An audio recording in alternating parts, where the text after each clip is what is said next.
You will need 300 grams of plain flour, 200 grams of softened butter, 150 grams of granulated sugar, and 100 grams of walnuts. If you don't want to use walnuts, different nuts, chocolate chips, or dried fruit can be used instead. In a large mixing bowl, whisk the butter until fluffy. Mix in the sugar.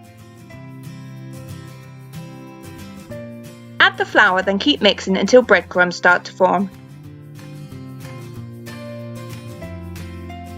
Now, use your hands to bring the dough together. I always wear gloves for this part, but you don't have to. This part of the recipe takes the most time. Being shortbread, there is not much liquid in the recipe, so it's a very dry mixture. So knead, roll and rub it all together until eventually a dough starts to form. When your dough is almost ready, add the walnuts and give it one last good knead.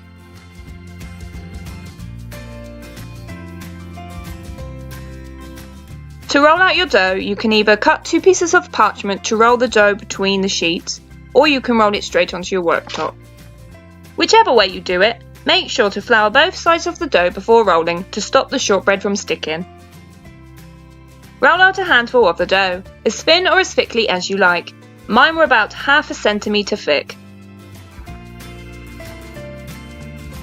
Using a cookie cutter of your choice, cut out your dough. I used a 6 cm circular cutter which made 30 cookies. Carefully transfer the shortbread to a lined baking tray.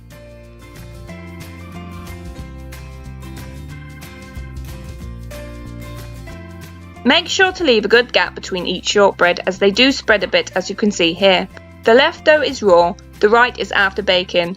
When your first batch is ready, bake in a 170 degrees Celsius preheated oven for around 12 minutes or until you start to get a little colour around the edges. Once cooked, leave to cool thoroughly on a cooling rack. Store in an airtight container, consuming within a few days for freshness. Alternatively, you can do what I did here and freeze them.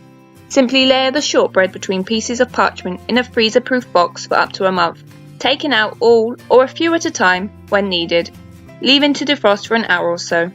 Thanks for watching!